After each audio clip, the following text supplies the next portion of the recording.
On today's episode, we have some really important news from the Department of Social Security that's going to affect each and every one of us. We're also going to be discussing ways that you can save money, real money, and we'll be discussing an email from a concerned mother who has a son who's disabled. This is one of those must-listen-to episodes. Welcome to An Apple a Day. Please be aware that the comments, views, opinions shared on this podcast are not meant to diagnose a medical problem and/or legal problem. If you do have a medical problem or legal problem, kindly contact a professional. Welcome to An Apple a Day, a podcast, a resource, a community. Share your experiences and learn from others as we overcome barriers and learn to live a happy, healthy life with a disability. Welcome to the community. Here's your host, Jimmy Apple.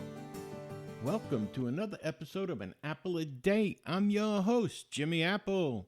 How you doing today, my friends? You feeling good? You feeling strong? You feeling better than you did yesterday? You can't ask for better than that. We have got a good one for you today. This is one of those you don't want to miss episodes. But before we start, I want to talk to you real quick about over-the-counter medications. Now, you're probably thinking they're over-the-counter. How harmful can they be, right? Well, you'll be surprised. Some of the over-the-counter medications don't interact well with your prescription medications. You know, when you're taking pain relievers like Tylenol, aspirin, whatever. Before you take any over-the-counter medication, check with your doctor just to make sure that there's no contraindications. Even check with the pharmacist. Let the pharmacist know everything that you're on and see if a certain medication is okay for you to take. Don't take chances with your health. There's certain over-the-counter medications that can really screw you up, for lack of a better word. So you want to be careful, especially now with the cold season coming in.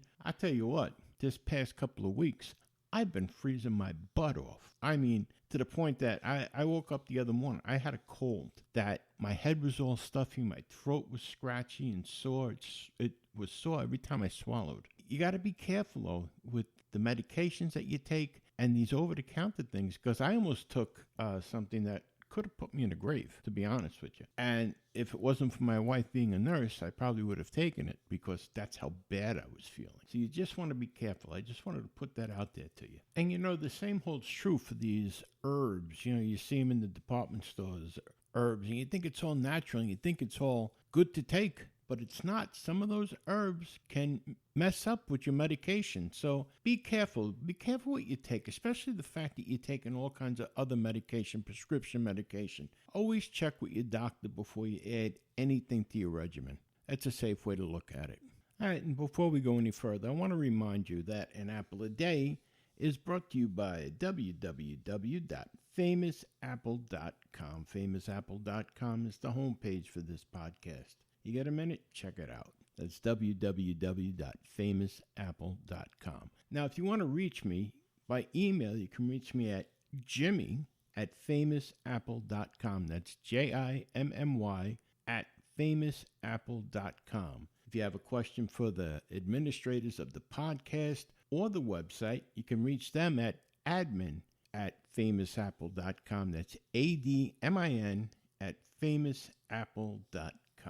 Hey, listen, I know we're coming up on the holiday season here. It's just a couple more weeks of Thanksgiving, and then you have Christmas, Hanukkah, New Year's, all of that stuff. The one thing you have to remember, no matter what, no matter who's at the house to visit, who's staying with you, whose house you're staying at, you have to make your doctor's appointment. You have to keep your doctor's appointments. If you're going to be away, make sure you let your doctor know, reschedule them. If you're having people stay with you, I'm very sorry. So for a couple of hours on a certain day, you're going to have to be out and they're going to have to be on their own. But make sure you keep your doctor's appointments. Make sure you keep your therapy appointments.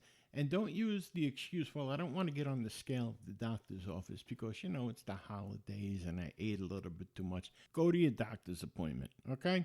Go to your doctor's appointment, get on the scale, take the heat for whatever you eat. And worry about your health. Put your health before anything else, okay? Very important to remember. Put your health before anything else, all right? Let's get started here.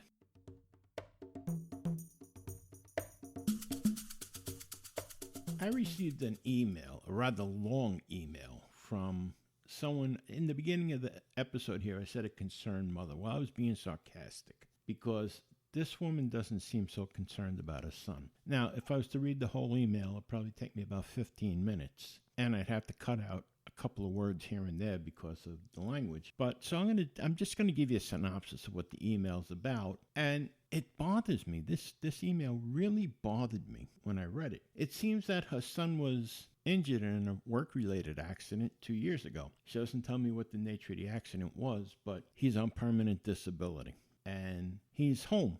He's not working anymore. And she says the phone calls that she gets from him, or when she calls him, the phone calls are very stressing for her. They're very hard to take because he seems to be worried about things that are nonsensical to her. He worries about how often the heat comes on in his house. He worries if the windows are closed all the way.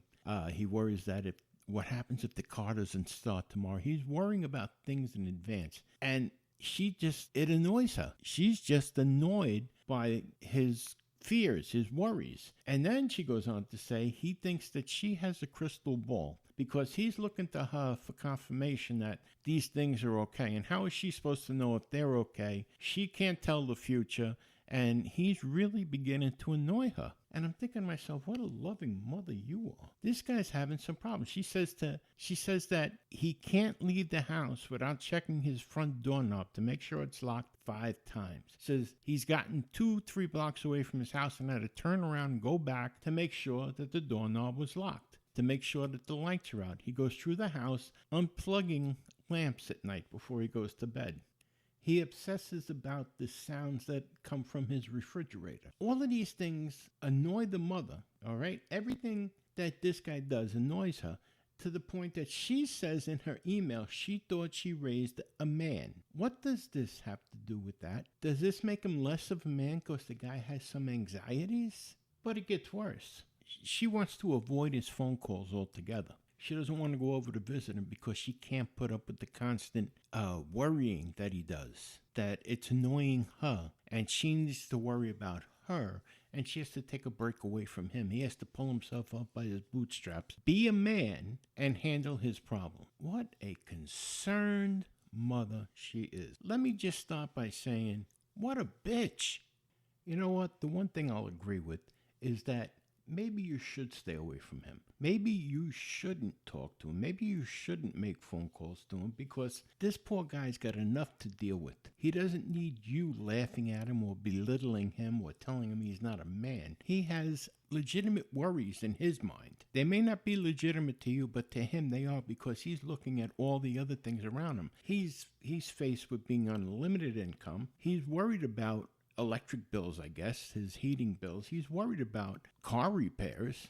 He's worried about repairs to appliances in the house. These are legitimate worries in his head. Maybe he's not explaining it enough for you, but it should be enough for you to know that your son's concerned. These are concerns that he has, and maybe they're not realistic to you. Maybe you don't care, but to him it does. It is realistic to him. It's important to him, and it's hurting him mentally. I'm sure he's losing sleep over these things. I'm sure he's making himself more sick because the more you worry about something, the more sick you make yourself, whether you know that or not. Now, instead of saying you have to stay away from your own son or you can't talk to your own son, maybe you might want to talk to his doctor. Maybe you might want to suggest that he speak to a mental health professional. So, not that he's mentally ill, but he has legitimate concerns in his mind, and he has to be able to voice them. I'm going to tell you something, and I rarely tell anybody this. I went through this myself years ago. I was in my house, I was home all day by myself, and when you're alone with your own thoughts, the noises around you become 10 times louder. I used to obsess over my refrigerator. I could tell you how many times in an hour the refrigerator turned on and turned off. And my wife, God bless her, I used to do the same thing to her. I'd say to her, you think there's something wrong with the refrigerator? What happens if the refrigerator goes? Now, I knew she didn't have a crystal ball. I knew that she couldn't answer me right at that moment, but these are things that I had to get out of my head. I had to say it to get them out of my head. And my wife was kind enough to be the sounding board for me, to let me talk to her about these things. And that's what your son is looking for. He's looking for someone that's willing to listen to his concerns. He's not necessarily looking for you to say, don't worry about it, the car's going to start tomorrow, it's always going to say. He knows that you can't tell that. He knows that. But he just has to get these concerns. He has to be able to verbalize them, get them out of his head, and that'll help him feel a little bit better. You know what? Instead of you talking to him, instead of you calling him, suggest that he go see a mental health professional, someone that can be a little empathetic, because evidently, ma'am, you're wrapped up in your own head. The only thing I will say that I appreciate that you did is you got your son listening to this, and I hope he's listening now when I say, go see a mental health professional. Doesn't mean you're crazy. Doesn't mean you're crazy. That's the same if you go see a doctor because you have a cold. Doesn't mean you're dying. It's just that you need some help trying to get rid of the cold. In this case, you need some help dealing with your anxieties. So don't hesitate. Call your doctor. Ask your doctor to recommend a professional that you can speak to. But you know what, sir, if you're listening right now, don't call your mother anymore with this. Don't talk to her anymore about it. Talk to the professional, and once you talk to the professional for a while, maybe he or she can help you get back to being able to have a conversation with your mother. And for those who do know somebody that's like this, that's worried, that has high anxiety about things, it doesn't make them feel any better for you to trivialize their worries. It doesn't make them feel any better for you to say, that's stupid, don't worry about that, that's nonsense. You know, I'm going to let you in on a little secret. In that person's head, okay, they already think that it's nonsense. They already know that it's nonsense, but they can't get it out of their head. They can't stop worrying about it. They feel bad enough that they are worrying about it, and by you telling them that those are stupid things to worry about makes them feel even worse. Be a little sympathetic to somebody that has these problems. You know, they've lost everything else, really. When they become permanently disabled, they've lost a big chunk of their life, and now they're expected to sit there. And it's just normal for other things to come into their head. And this is what's coming into their head, what's around them. And they're worried. They don't want to lose what's around them. So they worry about it. And like I said, the best thing for them is to go speak to a professional. So be sympathetic, be empathetic, and help them. Help them. Suggest they go see a doctor. Suggest that they take the medication the doctor tells them to take for it. It's anxiety. And being so anxious can only hurt other things that are going on inside their body. So please, don't tell them that they're stupid. Don't be like this woman and say you're not a man or you're not a woman. Just be sympathetic. Have a sympathetic ear and let them sound off to you. And in the meantime, try and get them to go see a professional. That's all. All right, let's move on here.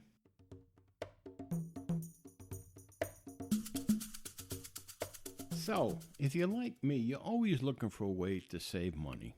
And I mean save real money. I'm not talking about saving a couple of pennies here and there.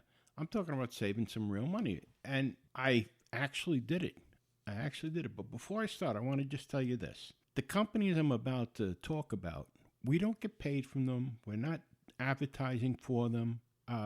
It's just that we found that it works for us, and I want to share that with you. So I don't want you to think I'm hawking somebody's company. I'm not. I'm just telling you what we did, and I think it's great. But anyhow, one of the biggest expenses in my house every month is the TV, the internet, and the telephone. I think it's the same for everybody. Now, when you sign up, I signed up for this one company, and I'm not going to mention the name because I think they're a ripoff, but that's just me. Other people love them. But when I started with them, they said, oh, we're going to give you these deals. We're going to work it so that you're saving money. You're saving big money on this here. And make a long story short, I ended up getting the internet, 3 TVs hooked up in my house, all the channels, all the movie channels. Well, I don't want to jump ahead of myself. I got my cable, my internet, and my telephone set up. And then they started offering me these deals. We can give you all the movie channels for just $10 additional for the next 6 months. And at the end of the 6 months, if you don't like it, just cancel. And we can increase your speed on your internet. We'll double your upload speed and double your download speed, and just an additional $20 a month. So now I went from $140 to $170 plus taxes. I'm at $200. But they don't tell you the things too, like you want the DVR? Well, that's just an additional $8 a month. And then you want the DVR service, naturally, since you have the DVR. That's an additional $5 a month. And so on and so on and so on. And then they give you the spiel. And you have the phone. You can call anywhere in the world, and it doesn't cost you an extra dime. Okay. So you take this deal, and you're spending $200 a month now. You don't even realize it. They break it down in the head for you. You know, they say, well, your internet is this much, and your TV is this much, and don't forget you're getting the discount on the movie channels, and you got that increased speed on your internet, and don't forget you have the phone. So they're making it sound like you're getting all this stuff for $200 and something a month. And you're saying, you know what, it's worth it. They're great salespeople. Yeah, it's worth it. And then you realize that those prices that they gave you starting out only for a certain amount of time. I started out, like I said, at 140, and by the time I was done, by the time I finally cut the cord, in a matter of 2 years, I was at $291. Can you imagine that? You could make a car payment for $291. You're doing it for TV and internet. Not to mention, on top of that, just about everyone in today's society has a cell phone. So you're also paying for that on the side. Add it all together, just on technology, TV, internet, your telephones, you're probably paying about $400 a month. I said, there is no way, I can't afford it. So I started cutting down things. But it didn't seem to cut off as much. Like when I cut out the movie channels, I didn't seem to save as much as it went up. It's never the same going down as it is when it goes up. Anyhow, I had a young friend tell me about Netflix. And I was like, I heard of Netflix. You got to watch that on your computer. You know, I'm not going to watch TV on my computer. I'm too old for that now. And he says, no. He says, you buy a Fire Stick. The hell is a Fire Stick, right? You buy a Fire Stick, you put it on your TV, you can watch Netflix. You might as well be saying this to me in some foreign language. I don't understand a word that they're saying. Netflix, the Fire Stick, plug it into my TV. Well, I finally sat down and I looked at it. I looked at the Fire Stick. I bought the Fire Stick for $49 from Amazon. Now, here's another thing. I know, when you're on a fixed income, $49 is a lot of money. Trust me, I know. But you can break that up into payments over on Amazon. Yes, you didn't know that. There's certain things on Amazon you can make monthly payments on, and they'll send you the product right away. So you can get the Fire Stick from Amazon, and then I put Netflix on the TV. And I didn't cancel my cable yet. I put the Netflix on, and I found out that I was watching Netflix more than I was watching cable TV. But then I was saying, well, I want to watch the live shows. Like, my wife loves that show, Married at First Sight. Wants to be able to see that. Well, it's not on Netflix. So someone told me about Hulu. And I was like, wow, Hulu. You can watch live TV. So, futzing around with it and doing a little bit of investigating into this, I found that you can get live TV through Hulu, okay, for $50 a month. And that not only gives you live TV, it gives you movies that you can stream, TV shows that you can stream, original shows. I was like, holy smokes. After looking into it and going to the websites and reading the websites and everything that was involved, I found out that I could get Hulu Live and Netflix and the Fire Stick. Right? The Fire Stick was a one-time payment. That was $49. The Hulu Live is $50 a month. Netflix is $10 a month. There's $60 a month that I'm paying, and I have everything on TV. Everything. Now, I don't have HBO, but I don't need it. I've got movies I can stream. I've got Netflix with movies I can stream. But I've got live TV. I can get my local news. It's phenomenal. With just these two services, Hulu and Netflix. And I get a lot of original shows, plus I get a lot of the older movies. I get new movies that are just coming out. It's phenomenal. So for $60 a month, say $70, round it up. For $70 a month, I'm getting everything with the exception of a house phone that I was paying $290 a month for. So I'm saving $220 a month by going with Hulu and Netflix with a $50 investment to begin with, $49 investment. How can you go wrong, all right? So you need your cable company for your internet. That's fine. So still, figure it like this. You spend $70 for your entertainment, or $60. Actually, it's $50 and $10. So it's $60 for your entertainment. And then just say, for argument's sake, you spend another $50 for high-speed internet. You get the 400 megabytes. You're at $110 versus $290. Look at the money you're saving. Think about it. I'm saving a boatload of money. I can pay other bills. I'm not so stressed that I'm spending that much money on TV, internet, and my home phone. I didn't use it anyway. I use my cell phone for everything. And I switched over from another company to Sprint. All right. Some people like Sprint, some people don't. It depends on where you live. You got to check what your availability is, what your signal's like. But I switched over to Sprint. So now I'm going against the norm. I don't have cable in my house anymore, so to speak. I have streaming services. I have my internet. And I switched over to a different brand of cell phone. And for $160 a month. I'm paying $160 a month with everything, cell phone, everything, versus the $420 a month I was paying. Look at the alternatives. I'm telling you, you can cut the cord with your cable, go to Netflix and Hulu. You have everything that you need. You can even go to Netflix and Hulu and just get the streaming services without the live TV from Hulu. You can get that. So for $22 a month, and keep your basic cable. There's ways to save money out there, my friends, and I'm talking about big money. And this is one of them. Check out Netflix and Hulu. Those two services are phenomenal. And check out the Fire Stick from Amazon. That's phenomenal. You can't go wrong. It's better. The money's better in your pocket than the cable company. Sound like a plan? It did for me. All right, let's move on here.